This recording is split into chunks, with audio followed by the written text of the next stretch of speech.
Unit first paper की जो first unit है some basic concept of chemistry, आज हम लोग वो स्टार्ट कर रहे हैं। सबसे पहले ये जानते हैं कि केमिस्ट्री होता क्या है। तो केमिस्ट्री साइंस की वो ब्रांच है जिसके अंदर हम मटेरियल्स जो हमारे पास होते हैं उनके स्ट्रक्चर, प्रॉपर्टीज़, रिएक्टिविटी, ये सब हम साइंस की जिस ब्रांच में पढ़ते हैं उसे बोलते हैं केमिस्ट्री। यानी कि हमारे सराउंडिंग जो भी चीज़ें हैं उनके स्ट्रक्चर कैसे हैं, प्रॉपर्टी कैसी है, उनकी रिएक्टिविटी क्या है, यानी कि वो एसिड, बेस और अदर जो मटेरियल होते हैं उनके साथ कैसी रिएक्शन देती है, ये सब हम साइंस की जिस ब्रांच में पढ़ते हैं उसे बोलते हैं केमिस्ट्री। अच्छा, बुक में सेकेंड टॉपिक दिया गया है development of chemistry. Development of chemistry में ये बताया गया कि जो केमिस्ट्री है ये बहुत ही कोई मॉडर्न टॉपिक नहीं है, बहुत ही पुराने टाइम से डेवलप होता जा रहा है डे बाय डे। जैसे कि हम हस्तिनापुर, तक्षशिला, हड़प्पा, मोहनजोदाड़ो, इनसे जो भी क्लू मिले उनसे ही पता चलता है कि उनकी भी केमिस्ट्री जो थी वो बहुत ही ज़्यादा मॉडर्न थी और मतलब वो बहुत ही ज़्यादा उस करते थे, बहुत डेवलप फिनोमिनन थे और ये डे बाय डे अभी तक डेवलप होते जा रहे हैं। इसके बारे में एक शॉर्ट नोट दिया है और वैसे कोई इंपॉर्टेंट टॉपिक नहीं है, इसलिए हमने पीडीएफ में इसका शॉर्ट नोट दे दिया। अगर ज़्यादा मैटर पढ़ना हो तो आप लोग बुक से देख सकते हैं, बुक में काफ़ी सारा मैटर इसमें दिया हुआ है। इसके बाद थर्ड टॉपिक जो है वो है importance of chemistry. Daily life में केमिस्ट्री जो है वो बहुत ज़्यादा यूज़फुल है। वैसे तो पूरी साइंस बहुत ज़्यादा यूज़फुल है, पर केमिस्ट्री जो है वो बहुत इंपॉर्टेंट रोल प्ले करती है।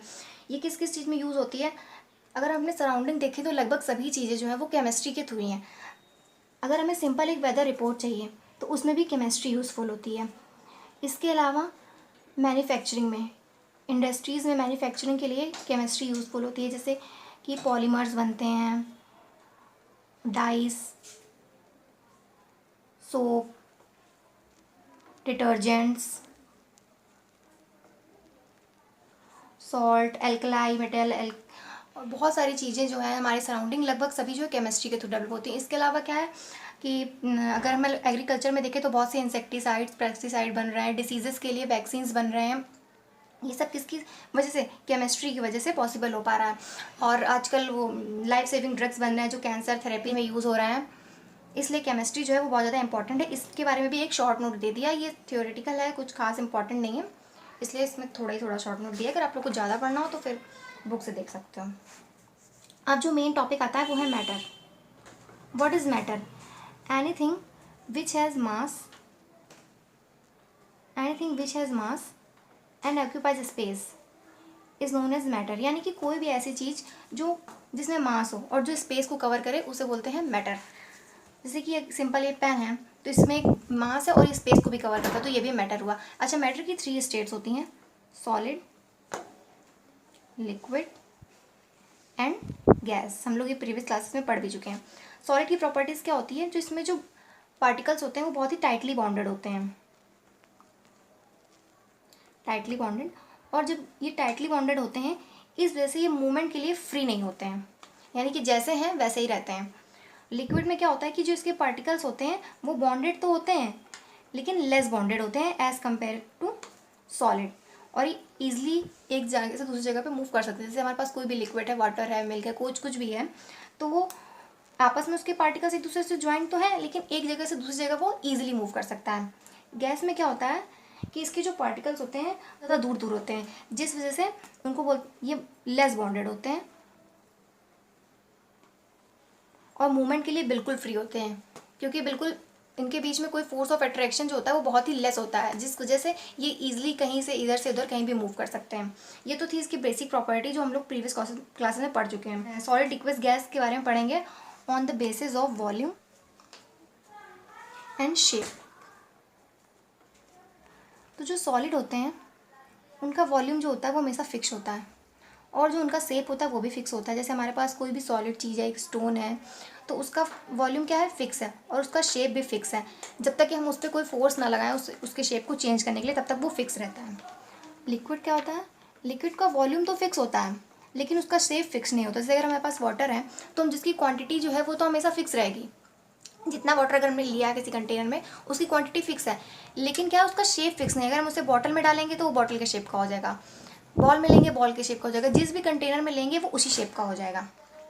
गैस में क्या होता है, neither fix volume nor fix shape, यानी कि क्योंकि इनका जो वॉल्यूम होता है ना तो वो फिक्स होता है ना इनका शेप फिक्स होता है। ऐसा क्यों होता है, क्योंकि जो इनके पार्टिकल होते हैं वो बहुत लेस बॉन्डेड होते हैं, उनके बीच में फोर्स ऑफ अट्रैक्शन बहुत कम होता है, जिसकी वजह से वो कोई भी शेप ले लेते हैं और उनका कोई भी जिस भी कंटेनर में रखा जाएगा उसी का वॉल्यूम वो कंटेन कर लेते हैं। इसी वजह से गैसेस को क्या होता है, कंप्रेस्ड किया जा सकता है, जैसे सीएनजी होती है, कंप्रेस्ड नेचुरल गैस।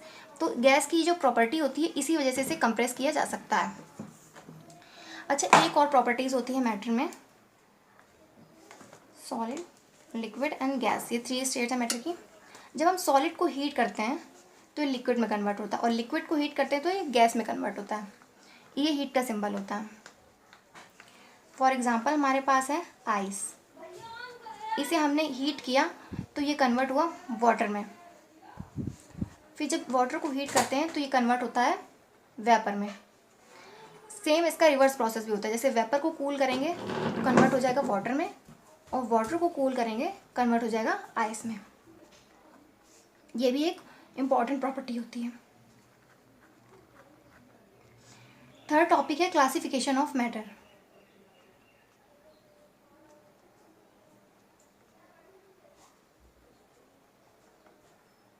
इसे डायग्राम के थ्रू समझेंगे, क्योंकि डायग्राम के थ्रू समझना बहुत इजी हो जाता है। तो जो मैटर होता है उसके 2 पार्ट्स होते हैं।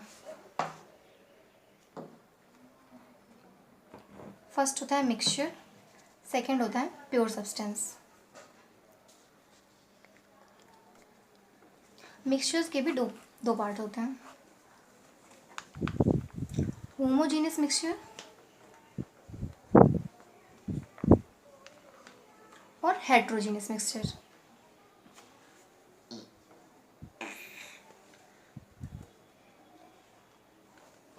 प्योर सब्सटेंस के भी 2 पार्ट होते हैं। फर्स्ट होता है एलिमेंट्स, सेकंड होता है कंपाउंड्स। अब हम इसके बारे में समझेंगे। मैटर जो होता है हमें पता है कि इसके 3 स्टेट होते हैं, सॉलिड, लिक्विड एंड गैस।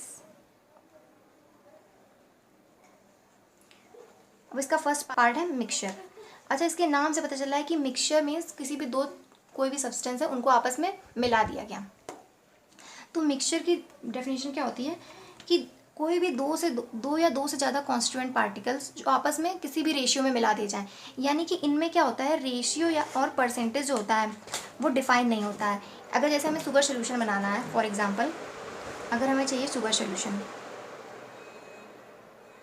तो हमने थोड़ा सा वाटर लिया प्लस शुगर लिया और एक सोल्यूशन बना दिया। इसमें क्या है कि वाटर और शुगर की कोई क्वांटिटी डिसाइड नहीं है, यानी कि हम कितना भी वाटर ले सकते हैं, कितना भी शुगर ले सकते हैं और हमारा जो शुगर सोल्यूशन है वो बन जाएगा। यानी कि इसमें रेशियो डिसाइड नहीं होता है कि अगर हमें शुगर सोल्यूशन चाहिए तो हमें एक डेफिनेट क्वांटिटी का वाटर लेना पड़ेगा, डेफिनेट क्वांटिटी ऑफ शुगर लेनी पड़ेगी, तभी हमारा शुगर सोल्यूशन बनेगा। ऐसा कुछ नहीं है। यानी कि जो कभी भी दो या दो से ज़्यादा कंपाउंड जब आपस में मिक्स किए जाएँ और उनका कोई रेशियो डिसाइड ना हो, तो उस तरह के जो सब्सटेंस होता है उसे बोलते हैं मिक्सचर। अच्छा, मिक्सचर के 2 टाइप होते हैं, होमोजीनियस और हेट्रोजीनियस।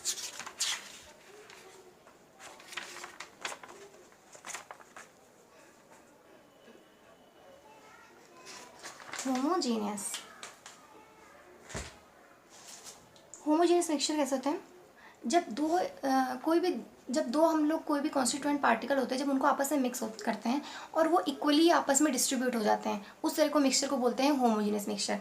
फॉर एग्जांपल हमें एक सोल्यूशन बनाना है, तो सोल्यूशन में क्या होता है, सॉल्वेंट प्लस सॉल्यूट। तो जब सॉल्वेंट और सोल्यूट दोनों आपस में इक्वली डिस्ट्रीब्यूट हो जाएं तो इस तरह के मिक्सचर को बोलते हैं होमोजीनियस मिक्सचर। जैसे हमने एक लिया शुगर सोल्यूशन में, इसमें हमने क्या किया, शुगर और वाटर को मिक्स कर दिया। अब एक कंटेनर है, इसमें हमने लिया वाटर और इसमें हमने मिक्स करी शुगर। जब हम इसे मिक्स करेंगे तो क्या होता है, जो शुगर होता है वो वाटर में पूरा इक्वली डिस्ट्रीब्यूट हो जाता है। अगर हम थोड़ा इसका जो पोर्शन है वो लेंगे, इसे टेस्ट करेंगे, तो इसमें जितनी स्वीटनेस होगी, जो हमारा रेस्ट पार्ट है हमारे सोल्यूशन का, उसमें भी सेम स्वीटनेस होगी। ऐसा नहीं कि इस पार्ट में स्वीटनेस कम होगी, इस पार्ट में ज़्यादा होगी, या इसमें कम होगी, इसमें ज़्यादा होगी, इसमें कम होगी, ऐसा बिल्कुल नहीं है। यानी कि जो शुगर है वो पूरे वाटर में क्या हुआ, इक्वली डिस्ट्रीब्यूट हुआ। इस तरह के सोल्यूशन को बोलते हैं होमोजीनियस। और हेट्रोजीनियस कौन से होते हैं,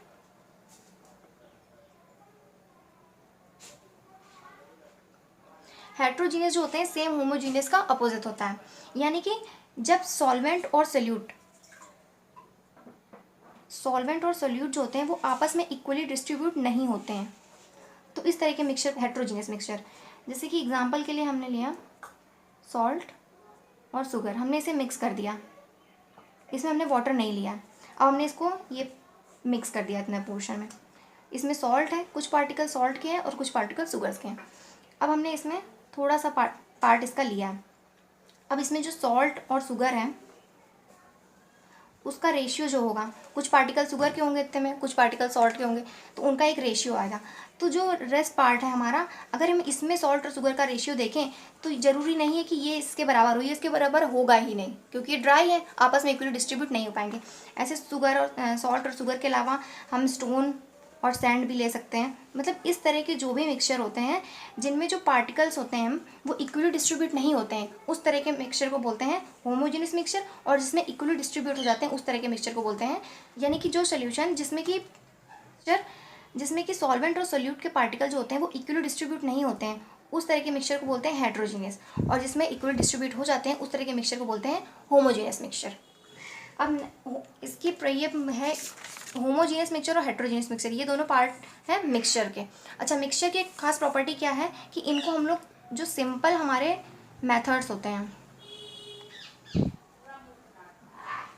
सिंपल फिजिकल मेथड्स, ये सिंपल फिजिकल मेथड्स होते हैं, उसमें होता है क्रिस्टलाइजेशन, डिस्टिलेशन, फिल्ट्रेशन, ये सब आगे कोर्स में है आपके पढ़ाए जाएंगे। इन मेथड से इनको हम लोग सेपरेट कर सकते हैं, और जो प्योर सब्सटेंस होते हैं इनको इन मेथड से सेपरेट नहीं कर सकते हैं। अब प्योर सब्सटेंस की बात आती है।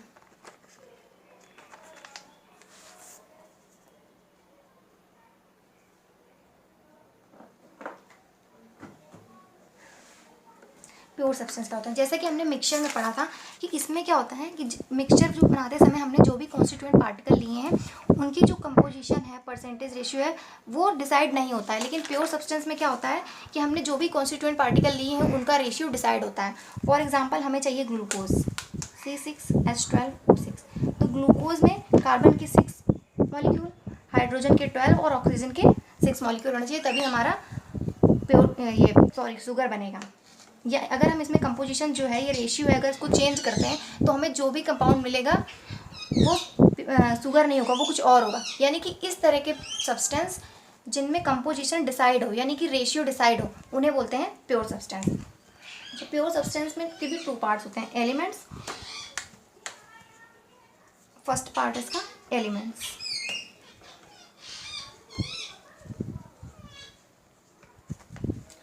Particle of an elements contain only one type of atoms, यानी कि जो एलिमेंट्स होते हैं, जो उनके पार्टिकल होते हैं वो हमेशा एक तरह के एटम ही रखते हैं। जैसे हमारा एक ऑक्सीजन जब भी आपस में ज्वाइन हुआ O2, N बन गया N2, क्लोरीन बन गया Cl2। तो ये क्या है, एलिमेंट्स है। और इनकी खास बात क्या होती है, इन्हें किसी भी केमिकल प्रोसेस के थ्रू ब्रोक नहीं किया जा सकता है। अब इसमें O2, N2, Cl2 इस तरह के बहुत सारे पार्टिकल, जैसे सिल्वर, कॉपर, हाइड्रोजन, ऑक्सीजन, ये सब एलिमेंट्स हैं। यानी कि इसमें क्या है, ऑक्सीजन दोनों सेम एटम्स हैं, ये दोनों कंबाइंड हुए तो बना O2, तो ये एलिमेंट है। नाइट्रोजन ये सेम है, दोनों कंबाइंड हुए बना N2। क्लोरीन ये सेम है, बना Cl2। ठीक है, तो यानी कि जब सेम पार्टिकल जो होते हैं वो आपस में ऐड होते हैं या कंबाइन होते हैं तो हमारे बनते हैं एलिमेंट्स। जैसे कि एक हाइड्रोजन ही हमारे पास है एग्जाम्पल के लिए, अगर ये है 2 एटम है हाइड्रोजन के, ये दोनों आपस में कंबाइंड हुए H, ये एटम है, ये एटम है, ये H2 बन गया, ये क्या है, मॉलिक्यूल।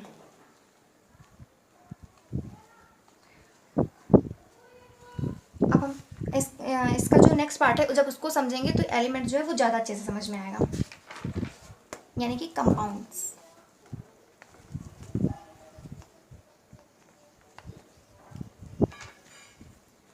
कंपाउंड्स का मतलब होता है कि जब 2 या 2 से ज़्यादा जो कॉन्स्टिट्यूएंट पार्टिकल हैं वो आपस में एक दूसरे से कंबाइन हो रहे हैं एक डेफिनेट रेशियो के थ्रू, तो उन्हें बोलते हैं कंपाउंड्स। जैसे हमें चाहिए वाटर H2O, इसके फॉर्मेशन में क्या है, हाइड्रोजन के 2 मॉलिक्यूल्स होना चाहिए और ऑक्सीजन का 1 मॉलिक्यूल, तब बनेगा वाटर। अगर हमें चाहिए मीथेन CH4, कार्बन का 1 मॉलिक्यूल और हाइड्रोजन के 4 मॉलिक्यूल, तो ये बनेगा मीथेन। अगर हम इसमें क्या है कंपोजिशन चेंज करते हैं, जैसे मीथेन CH4 है, हम इसमें चेंज कर दें CH3 कर दें तो ये मीथेन नहीं बनेगा। C2H4 कर दें तो भी ये मीथेन नहीं है। क्या जब हम इसका रेशियो कंपोजिशन इसकी चेंज करते हैं तो ये कंपाउंड चेंज हो जाता है। यानी कि कंपाउंड्स वो होते हैं जब दो या दो से ज़्यादा डिफरेंट एलिमेंट आपस में कंबाइन होते हैं एक डेफिनिट रेशियो के थ्रू, तो उन्हें बोलते हैं कंपाउंड बोलते हैं उन्हें। जैसे कि मीथेन है, इसमें कार्बन का 1 मॉलिक्यूल, हाइड्रोजन के 4 मॉलिक्यूल्स, तो बना मीथेन। तो ये है एक कंपाउंड।